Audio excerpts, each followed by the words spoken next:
Call me Natalie Imbruglia, because I'm torn. It's that time of year where the nights draw in, the weather gets a little bit worse, and people gather round the TV to hurl insults at each other whilst they play Call of Duty. Black Ops 7 is coming out in a really short time. The closed beta is happening right now, the open beta is right around the corner, and I just wanted to share my thoughts on what I've experienced about it so far. So let's crack open a cold one and get into it. Oh my God! Huh. Black Ops ad on my can. So yes, like I said, the closed beta for Activision's latest Call of Duty is happening right now. For those of us that were lucky enough to get codes for it, or if you pre-ordered it, you're able to play right now. I don't know if it extends to Game Pass. I haven't fired up my Xbox for that. I've managed to get a code for PS5, so I've been enjoying it on that. And I want to share my thoughts about the things that I liked about it, because there are some things I like. There's some things that I don't like about it as well, and I want to talk about all of that together. This is not going to be one of those, this game is trash, Call of Duty is done. It's also not going to be one where I'm glazing the game constantly, because you all know that I'm not a huge COD fan. I know you all don't come to this channel for Call of Duty news, because there's channels like Espresso, and there's JGod, and a bunch of other great channels that you can check out for loads of Call of Duty information. However, don't go there right now. Stay with me, stay here, please, please, please. When I was playing Black Ops 6 constantly on my Xbox, I could just grind it out on a day-to-day basis, just unlocking guns, new skins, etc. Just enjoying myself with it, and I could just have a lot of fun doing that. And I always like the challenge of doing that. And even with the beta, I didn't want to put it down. I kept on wanting to play more and wanting to earn more with it. And just like previous betas, when you start playing this one, there is a progression system. You can get up to level 20 at the moment with it. I have heard that in the open beta, it will go up to a little bit higher. But for the closed beta at the moment, it's level 20. You earn skins, decals, emblems, and all that along the way. So it does keep you wanting to play it.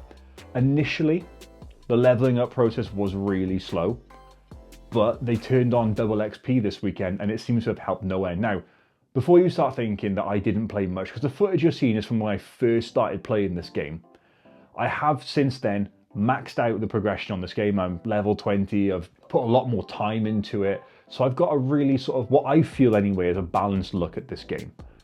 I am going to put more time into it when the open beta happens and the level cap raises, because I am a sucker for progression. I love earning stuff and I love unlocking things in these games, so I want to have fun with it. What I liked about the game was the setting of it. I like the aesthetic, I like the pseudo-futuristic version. It's only set like, what, 12 or so years in the future? It's pretty cool, like I quite like that look of it. I like the blend of technology of going like with some of the robot stuff that's not, again, too far-fetched from what we currently have with things. I like the weapons. Some of the weapons felt really good.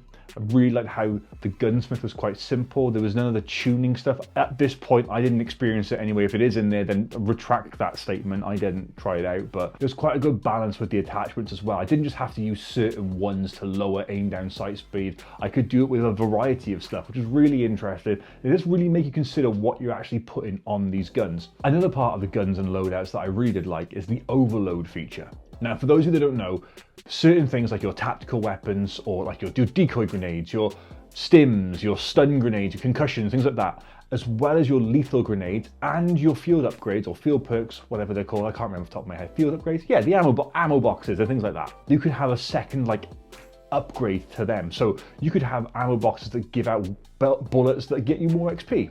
Great. You can have stun grenades that have a wider range that they can hit, things like that. And you can chop and change between which ones you want to go for, and you unlock them as you use them and level up that like thing. I quite like that. It forces you to want to use other stuff. And that was one of the things that I liked about Black Ops 6, was that I could unlock badges whilst using Semtex grenades, the Tomahawk axe, and then stim shots and all these other things. And I really liked that it just gave you something to keep on progressing towards. And I like that this is a feature in here. I'm into that. Another thing that they've added, which isn't to do with the weapons themselves, but it's a health bar on the screen. Now, yes, you've always been able to see your health bar, unless you play hardcore, then, you know, oh no, sorry, Ard. If you're playing in normal core multiplayer, when you start shooting at an enemy, they'll have a health bar appear above their head. I didn't like it at first. It grew on me though. I really dug it, because I knew then when to chase people, when to go after them, when to leave them. If I knew that I'd miss a bunch of shots, which as you're probably seeing from this footage, I missed my fair share whilst I was getting used to it. The annoying thing was, last night I was playing a load more of this, tweaked some of my settings, upped my sensitivity a little bit, and everything was flowing really well and I was doing really good. That, or, you know, the skill-based matchmaking kicked in and just partnered me up with a bunch of noobs that I was slightly better than, so I could have a bit of an ego.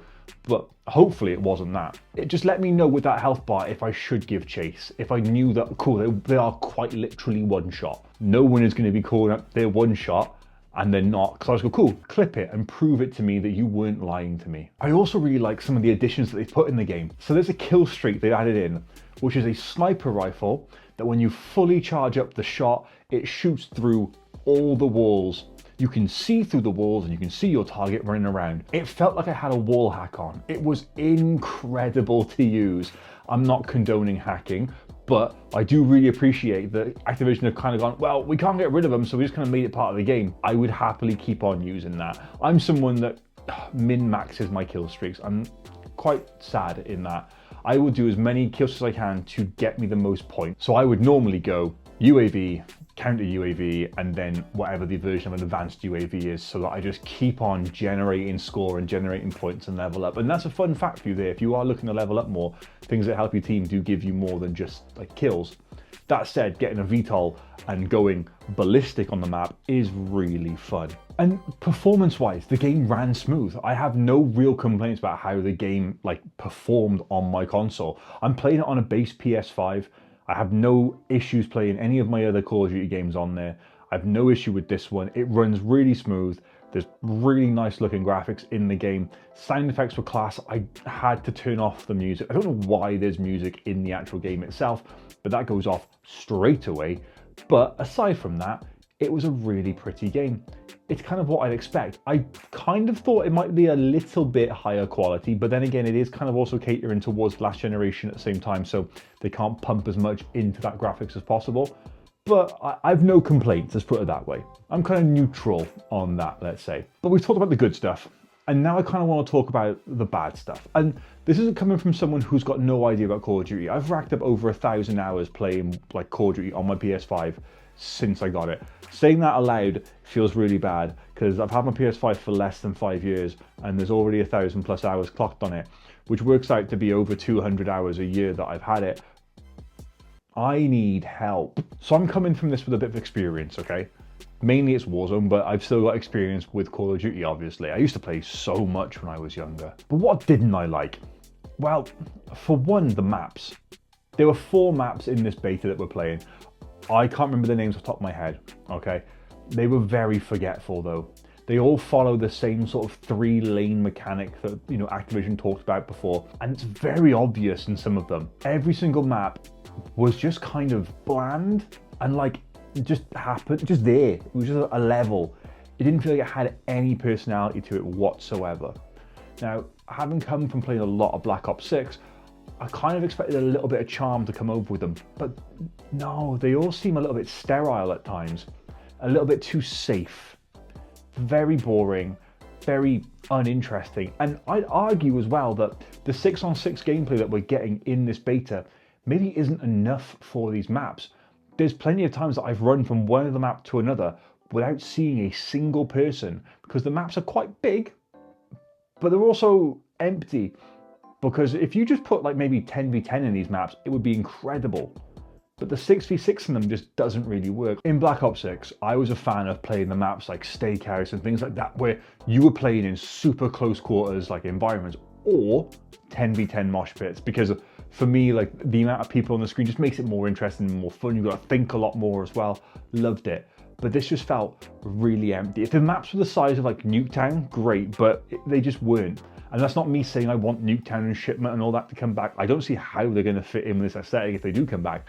But besides the point, I'm all for new maps. I love new maps. To me, they're all new maps anyway, because my knowledge of Call of Duty kind of like pitters off with what my memory can handle. I remember Crash from Modern Warfare the first time round being an amazing map. After that, it's kind of like you show me the maps, I go, oh yeah, I remember that. I've played so much Black Ops 6, I can only remember Steakhouse. Is it Steakhouse, Stakeout, whatever the small apartment one is, like the meat grinder of a map, and the Aztec looking one. Yeah, that's the only two I can really remember off the top of my head. I say Aztec, that's a Counter-Strike map as well. It also just didn't feel like it had much personality in the game itself because of that. The way the critics have touted this game as a reskinned version of Black Ops 6, it does kind of feel like that in times. Like in certain aspects, like when you end the game, you've got the emote screen that happens afterwards. It felt like I was just playing Black Ops 6 again. I know it's just an emote screen at the end of the lobby, but still, like, it felt the same way. Nothing in the menus kind of stands out as being any different. And maybe that's just because they've got that uniform Call of Duty look to it, but it's all very boring in that respect. And I think that's it.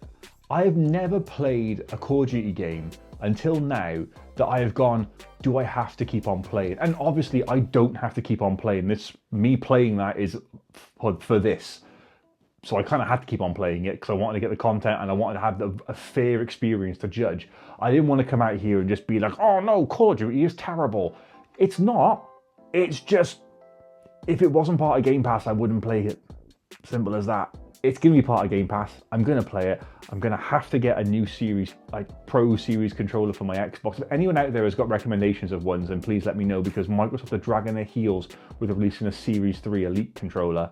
So if anyone's got recommendations of good Elite style controllers that can work with my Xbox, please let me know. I need back paddles. That or I'll mod my controller. I'd rather not mod my controller. But I think the fact that it kind of leans a lot into the Black Ops 6 sort of mechanics as well kind of does give it that lack of identity. And yes, the wall running aspect of it is interesting. Okay, I should have mentioned that in the positives. I really did enjoy the wall running and stuff. It was really fun. It's a little boost you get to get up to windows and stuff and to jump around people and shoot them. I actually really liked that. I thought it was a really cool way of attacking levels and stuff. The problem was the levels were so boring and bland that it was the only way I could make them fun. The other thing is, yes, they said they were getting rid of doors, but they've put sliding doors everywhere in these maps to the point where it's really freaking annoying. Because if I'm trying to hold an angle with a sniper rifle, for example, with a normal door, it's just open and I can just shoot. But these sliding doors, because someone has to walk near it, they shut. So it's really hard to hold certain angles. So I'm camping, who cares? I don't care, because I'm playing with a sniper rifle, all right? I'm not part of FaZe Clan. I'm not running around like quick scoping people. Although what I will say is I really wish I did get some of the footage from the second day, because I was slaying with the sniper. I want to hold angles with stuff. Even if I'm not using a sniper rifle, I want to hold an angle, and I can't do that if the door keeps on shutting. But they are everywhere, and it's really jarring, because it's like a short corridor, which is, I mean, I was going to say it's the length of this room, but you can't see this room. There's two doors either end of it, nothing in the middle. That's it, just a corridor like that, completely blank, completely empty, completely sterile. Very boring. And it was that lack of identity and that lack of charm in the levels that made them feel hollow. And if those levels can't make me want to keep on playing, I don't really care how good the gameplay is. I don't want to actually have to sit through those games. Game mode wise, we had all the same standard ones. We had domination, we had hardpoint, TDM, kill confirmed, and then this new one, I think it's called overload, where you have to get like essentially like this object to the other end of the map. But it actually wasn't that hard. Maybe it's because no one really knew what they were doing. And I found in Call of Duty, most people don't actually play the objective. So if you play the objective in most maps, you can pretty much win very quickly. But it was just not, it didn't grab me. It really didn't grab me. And I'm torn with this game because I'm gonna play it. Okay, I'm gonna have to play it, one, because I'm gonna be playing Wars of Warzone with my friends, but two, it's part of Game Pass. It's a guilty pleasure of mine, all right? I don't wanna like say it's a bad game, because it isn't a terrible game, but it's just not as good as it could have been. I think the best way to put it is that if I didn't have Game Pass, I wouldn't be rushing out to get this game. That's pretty much how I feel about it. I would not go out to Best Buy or wherever I'd go to. I wouldn't go to Best Buy, because if I did go to Best Buy, I'd be flying a flight to America to do that. I wouldn't go to Smith's Toys or go on Amazon or anything like that to try and pick up a copy, because I don't want to drop that much money on this game. But if it's part of something I'm paying for already, then so be it. So yeah, it's going to be really interesting to see how this game evolves. By all means, if you get into the beta now, great. Jump on the open beta, check it out, see what it's like. But it's going to be an interesting time. Hopefully, if you are a massive COD head, this isn't a bad game for you. Now, I am super excited about Battlefield 6. Obviously, that is going to be my multiplayer game. But Call of Duty has always been the game that I can just pick up, play a 10-minute game and go. Maybe Black Ops 7 will be that game, but I want a bit more from it. It just feels like it's lacking a bit of like oomph and a bit of chutzpah and all that. I'm really interested to see if I put captions on this, what chutzpah comes up as, because I don't even know how to spell that. Jump on the betas, check it out for yourself, go in with an open mind, and if you don't enjoy it, that's fine. Battlefield 6 is coming out soon. And if you do enjoy it, that's fine, but Battlefield 6 is coming out soon. All jokes aside, you haven't got to prefer one to the other. You can actually like both these days, you know. But you should get Battlefield 6.